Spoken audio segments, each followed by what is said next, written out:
नमस्कार, आप देख रहे हैं आज तक। आपके साथ मैं हूं सईद अंसारी। आखिरकार डीडीसीए में भ्रष्टाचार का मामला दिल्ली के फिरोजशाह कोटला मैदान से निकलकर अदालत तक पहुंच गया। आज वित्त मंत्री अरुण जेटली ने अरविंद केजरीवाल और आम आदमी पार्टी के 5 अन्य नेताओं के खिलाफ दिल्ली हाईकोर्ट में सिविल डिफेमेशन के साथ साथ पटियाला हाउस कोर्ट में क्रिमिनल डिफेमेशन का केस भी दायर कर दिया है। आशुतोष कुमार विश्वास, संजय सिंह, राघव चड्ढा पर अरविंद केजरीवाल के अलावा केस किया गया है। 5 जनवरी को पटियाला हाउस अदालत में सुनवाई होगी, जहां पर क्रिमिनल केस है। पटियाला हाउस कोर्ट में खुद अरुण जेटली पहुंचे और अदालत ने जेटली की अर्जी मंजूर करते हुए अगली सुनवाई की तारीख 5 जनवरी मुकर्रर कर दी है। यानी कि 5 जनवरी को अब इस पर बहस होगी। तो न सिर्फ ये क्रिमिनल केस है बल्कि एक सिविल केस भी किया है, जो कि दिल्ली हाईकोर्ट में किया है। तो अरुण जेटली ने 2 केस कर दिए हैं। अब इसके साथ साथ आम आदमी पार्टी की तरफ से संजय सिंह ने भी केस कर दिया है। लेकिन कीर्ति आजाद ने, बीजेपी के सांसद ने कहा है कि मुझ पर केस क्यों नहीं करते। तो 5 जनवरी को सुनवाई होगी। अरुण जेटली के साथ वकीलों की फौज और नरेंद्र मोदी सरकार के मंत्रियों की एक लंबी फहरिस्त भी है जो साथ में थी। अदालत के माहौल का हाल बता रहे हैं हमारी संवाददाता संजय शर्मा।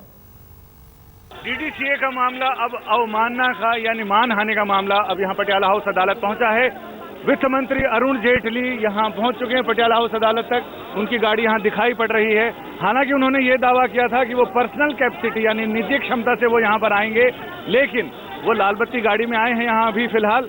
और कार्यकर्ताओं का इतना हुजूम है कि उन्हें बहुत दूर से ही गाड़ी को रेंगना पड़ रहा है और अब शायद उन्हें यहाँ पैदल यहाँ से लेकर जाएंगे। लेकिन फिलहाल अदालत का माहौल काफी गर्म है। कानूनी प्रक्रिया जब शुरू होगी तब, लेकिन फिलहाल यहाँ राजनीतिक रायता काफी फैल चुका है और वित्त मंत्री अरुण जेटली जा रहे हैं पटियाला हाउस कोर्ट की तरफ। और उससे पहले ही तमाम कार्यकर्ता, तमाम बीजेपी के नेता यहाँ पहुंच चुके हैं। ये मामला तो कोर्ट का, हम श्रीकांत जी से बात करते हैं, मामला तो कोर्ट का है, लेकिन ये राजनीतिक माहौल कैसे हो गया? यहाँ सबसे पहले अभी तो चीफ मेट्रोपॉलिटन मजिस्ट्रेट की अदालत में इस मामले की मेंशनिंग होगी और उसके बाद वो तय करेंगे कि कौन से मेट्रोपॉलिटन मजिस्ट्रेट इस मामले को सुनेंगे। फिलहाल एक प्रक्रिया शुरू होगी, इसके बाद दूसरी प्रक्रिया, और वहां तय होगा कि कौन से मजिस्ट्रेट को सुनना है। फिलहाल वित्त मंत्री अरुण जेटली को अपना बयान दर्ज कराना है और वो अंदर चले गए हैं। लेकिन बाहर कार्यकर्ताओं का और बीजेपी के नेताओं का जितना हुजूम है, नारेबाजी चल रही है घंटे भर से, यानी राजनीतिक रायता पूरी तरह से फैला हुआ है। कैमरामैन दिनवेंद्र के साथ संजय शर्मा, दिल्ली आज तक। तो वित्त मंत्री अरुण जेटली ने मानहानि का केस कर दिया है। आइए अब हम आपको बताते हैं कि आखिर मानहानि के मामले में होता क्या है और कानूनी तौर पर मानहानि किसे कहते हैं।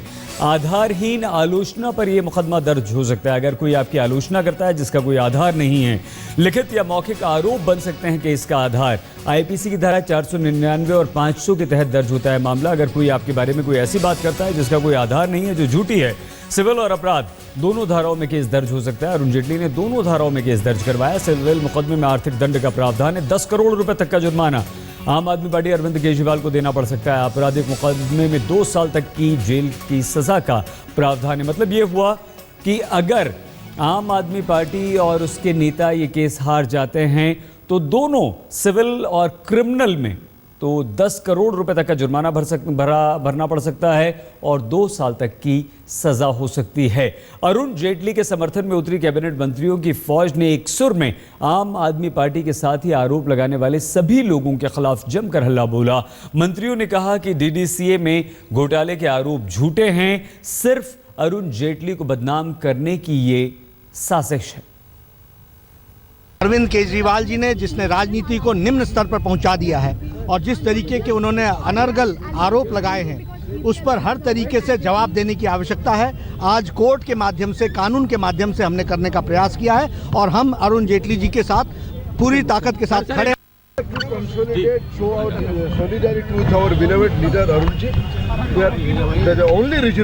हमारे नेता श्री अरुण जेटली ने कोर्ट में चैलेंज किए हैं इसको, इसीलिए मैं मानती हूँ पार्लियामेंट में भी चर्चा करने के लिए खुद आकर के वो सामने आकर के कहे, इसीलिए इसके ऊपर पार्लियामेंट में भी होना चाहिए और कोर्ट में तो चर्चा। अरविंद अगर वापस लेते हैं अपने जो है बेबुनियाद आरोप डालने से पहले सोचना।